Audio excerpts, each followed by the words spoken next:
Dunia tak lagi dibagi timur dan barat, tapi dibelah oleh ego, dolar, dan rudal-rudal pintar tanpa akal sehat. BRICS bilang ini soal keadilan global, NATO bilang ini demi perdamaian internasional. Satu sisi menyebut diri penjaga perdamaian, satu sisi menyebut diri korban penindasan global.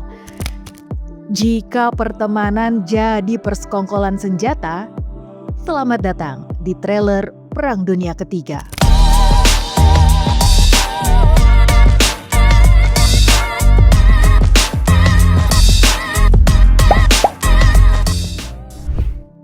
NATO lahir pasca Perang Dunia, katanya menjaga dunia, nyatanya ikut mencipta luka. Amerika jadi komando, sisanya ikut arus dan skenario. BRICS awalnya 5, lalu kini tambah 5. Brazil, Rusia, India, China, South Africa. Yang satu ekspansi, yang satu produksi, yang satu populasi.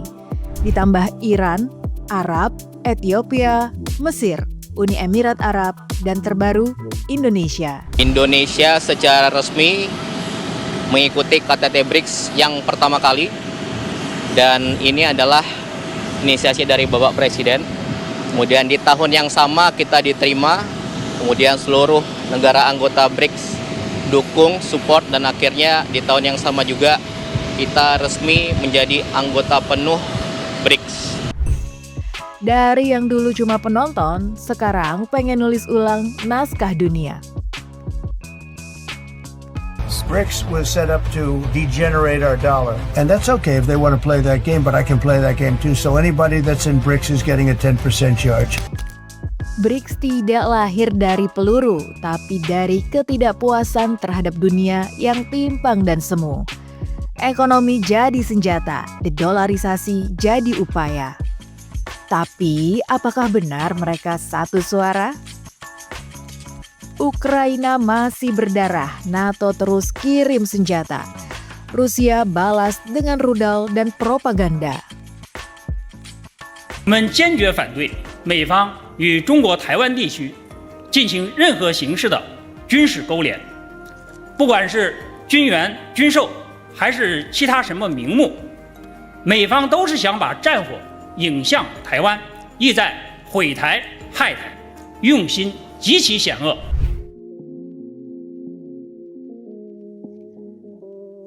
Taiwan tak kalah panas, Cina mengancam, Amerika tak merasa cemas.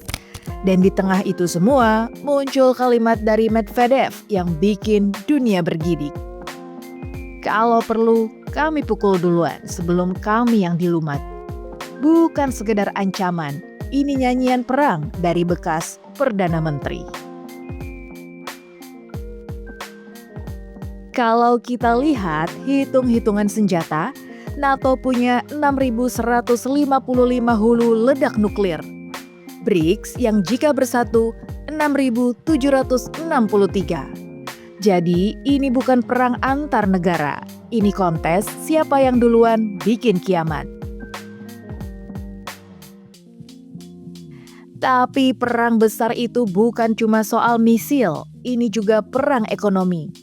BRICS mulai tinggalkan dolar, Cina bawa yuan digital, Rusia bawa diskon gas, Arab lempar petrodolar ke Shanghai. Dunia terbelah bro, tapi bukan cuma soal peluru.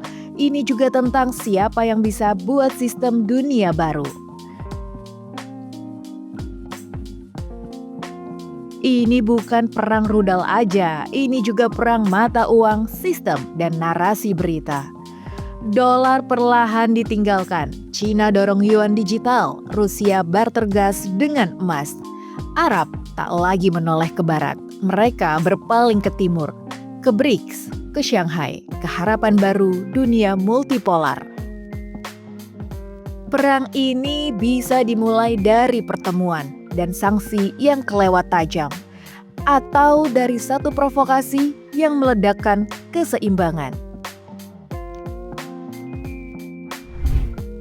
Jadi pertanyaannya, Akankah BRICS versus NATO bisa jadi perang dunia ketiga? Jawaban paling jujur, bisa iya, bisa enggak.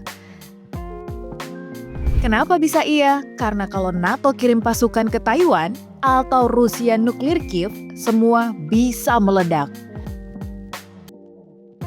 Tapi kenapa bisa enggak? Karena semua tahu kalau perang besar pecah, gak ada yang menang. Yang ada, dunia hancur bareng-bareng. Kita sedang hidup di masa yang gak pasti, di mana satu pidato bisa lebih mematikan dari satu rudal yang diluncurkan dini hari.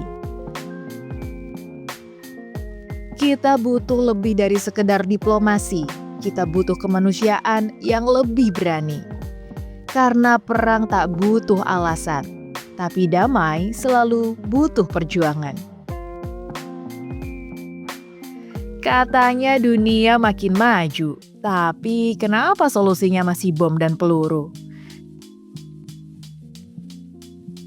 Kalau benar ini babak awal perang dunia ketiga, siapa yang bakal nulis sejarah? Toh semua mati bersamaan juga. Rudal hipersonik melesat dalam 3 detik, tapi pemulihan dunia bisa butuh 300 tahun. Kalau masih ada bumi yang bisa dipetik. Jadi berhenti bilang ini cuma skenario film Marvel, karena di dunia nyata Thanos itu ada dan bisa dari barat atau timur global. Satu tombol ditekan dan kita semua cuma tinggal nama dalam arsip peradaban.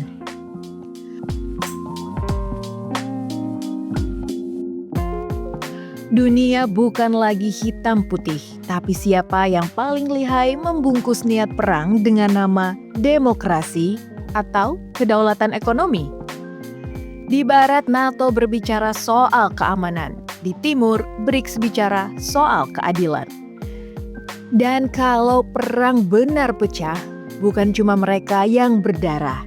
Kita juga bisa kena imbas, harga sembako bisa serasa emas. Jadi jangan cuma jadi penonton di ujung ponsel. Pahami peta dunia, suara siapa yang kamu bela, dan kepentingan apa di balik agenda. Karena kalau nggak paham narasi, kita bisa jadi korban propaganda tanpa disadari. Klik like, comment, share, dan tetap kritis supaya kita bisa jadi terus menjadi bagian dari Bicara Bangsa.